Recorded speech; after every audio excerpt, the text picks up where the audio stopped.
Right, so hello and welcome back to Books and Things and welcome to another video, and today I am here to announce a read-along of The Watchmaker of Filigree Street by Natasha Pulley.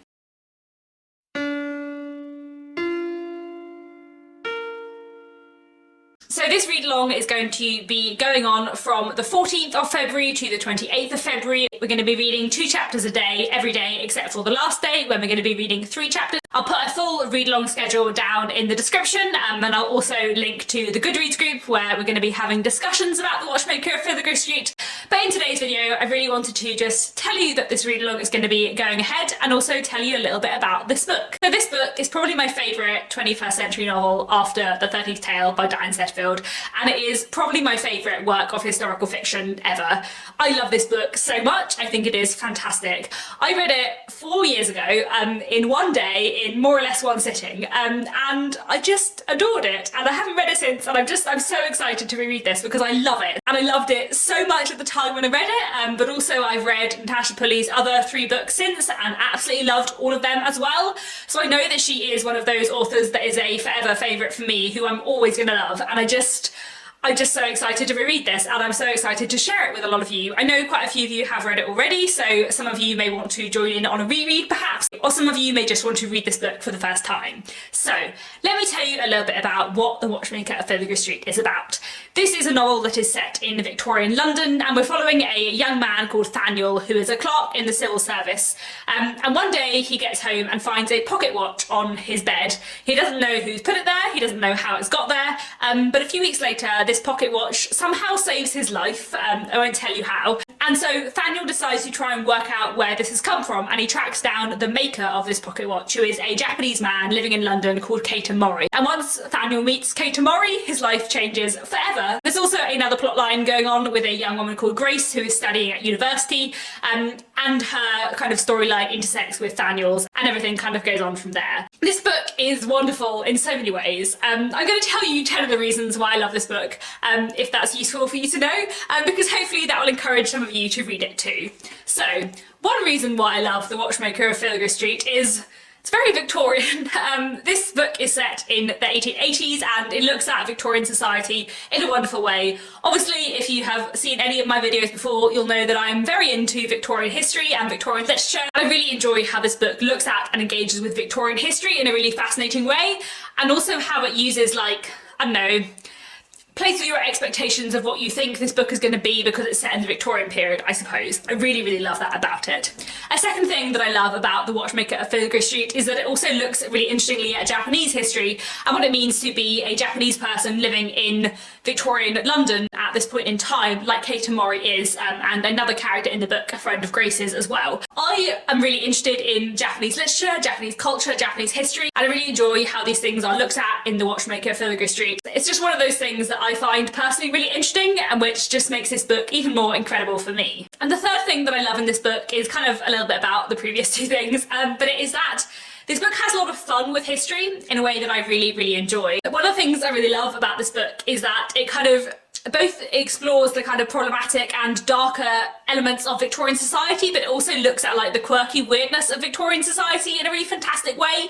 And Natasha Pulley, like, you can just tell when you read this book, and all of her books in fact, that she is fascinated by history and that she loves history and loves playing with history and exploring history, and kind of, I don't know, just having fun within historical settings in her books, which is something I love about this a lot and something I love in historical fiction in general. The fourth thing I love about The Watchmaker of Filigree Street is the writing. It is written beautifully. I love Natasha Pulley's writing a lot. I think she writes incredible, wonderful sentences, and she also has that like right balance for me in historical fiction where there's like an element of engaging with like Victorian writing style, but also I find her style quite accessible. You know, like I said, I did read this in one day the first time that I read it, and so I really just enjoy her writing style and how it, like, I don't know, sort of interacts with Victorian writing style, but is also modern in its own way. It's so great, it's so great. The fifth thing I love in this book is the characterization, and more than anything, the character relationships. I can't even tell you what I love about the character relationships so much without spoiling the book for you, but I'm planning during the course of the read-along to do a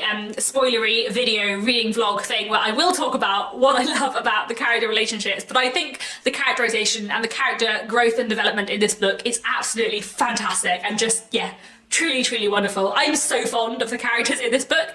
There is a sequel to this book, The Lost Future of Pepper Harrow, which I love as well. And there's a short story in The Haunting Season, a recent short story collection, which also looks at the characters from The Watchmaker of Filigree Street.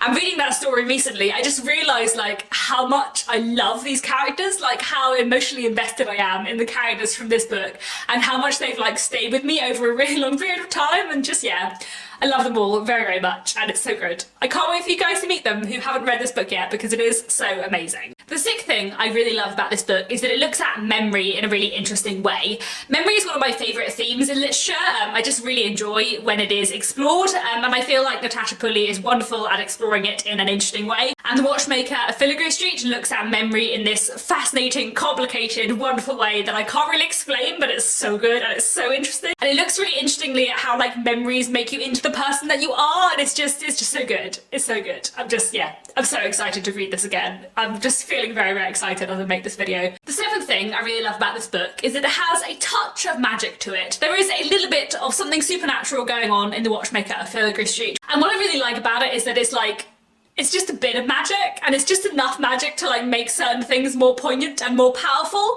and to kind of like up the character development and character relationships in a really powerful way, but it isn't actually really the main element of the story, which is just how I like magic to be when it is featured in historical fiction. Like, I feel like it works perfectly in this book in like the most wonderful way. The eighth thing I love about The Watchmaker of Filigree Street is the plot and all the twists and turns within it.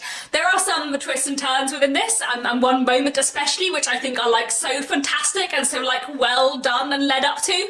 I love the plotting a lot all the way through. I feel like the plot is fantastic, but there's one or two moments which are kind of, I don't know, significant turning points within the novel, which I just think are absolutely incredible. I realised that I said 8 things, and I actually have 3 things left that I love about The Watchmaker of Filigree Street, so it's going to be 11 things that I love about this book, but you know, that's fine. The last 3 things though are all like minor motifs that run through the book that I really, really love, which are not like big deals, but I also think are wonderful. So one of those is clockwork. This book is obviously full of clockwork because Kate Amori is a watchmaker, but as well as making watches, he also has a clockwork octopus that just like runs about his house called Katsu, and I just love that. It's so quirky and weird, and I love it so much. And I'm really kind of interested in clockwork and watchmaking, so I really, really love that element in The Watchmaker of Filigree Street.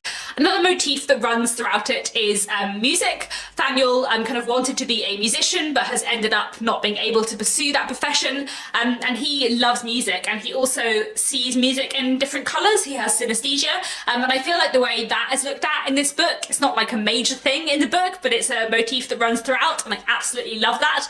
And there's also like a little interaction with like operettas, Gilbert and Sullivan, like up here at one point. It's really fun, and I just really enjoy books that look at music, and the way music runs as a motif throughout this, I really, really enjoy. And the final thing that I really like in this book, which is really random and very, very specific to me, but I really like the way this book looks at like the civil service, because I find the Victorian civil service absolutely fascinating. Like at some point I should just read a non-fiction book about the Victorian civil service because it's really interesting, and some of my favourite Victorian novelists like Anthony Trollope write a lot about the civil service, so I just really enjoyed the fact that Thaniel works for the civil service and works for like a couple of different departments in this book, and how it looks at like his working life I just found historically fascinating, so there's that as well.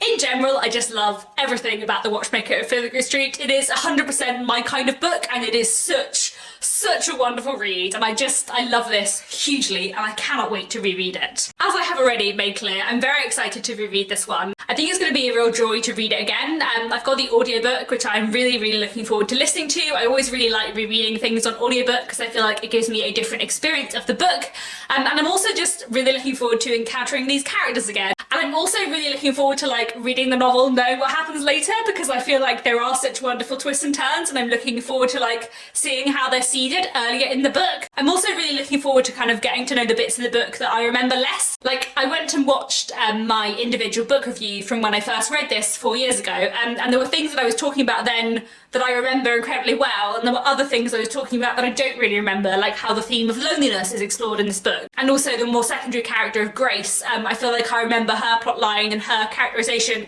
a little bit less clearly than I remember Thaniel's. So I'm really looking forward to reading this book and kind of rediscovering it again. It's just going to be great fun because I love this a lot. So as I said, this read along is going to be going on from the 14th to the 28th of February, reading 2 chapters a day over just over 2 weeks. That's probably about like 20 pages a day. In my copy, it's just over 300 pages, so it's not a really long book. I'm hoping that'll be a manageable schedule for people, and hopefully it'll be a really good fun read along. And I think that is all I have to say. Please do let me know if you're interested in joining in this read along of The Watchmaker of Filigree Street, if you think you'll be interested in reading other Natasha Pulley books with me in future years. I love this book a lot. I am hugely excited to share it all with you because it is just truly fantastic, and I think this should be really good fun. So please do let me know down in the comments if you think you might be taking part. Do go over and join the Goodreads group if you'd like to. And that's it for now. Thank you so much for watching, and I'll be back very soon with another bookish video.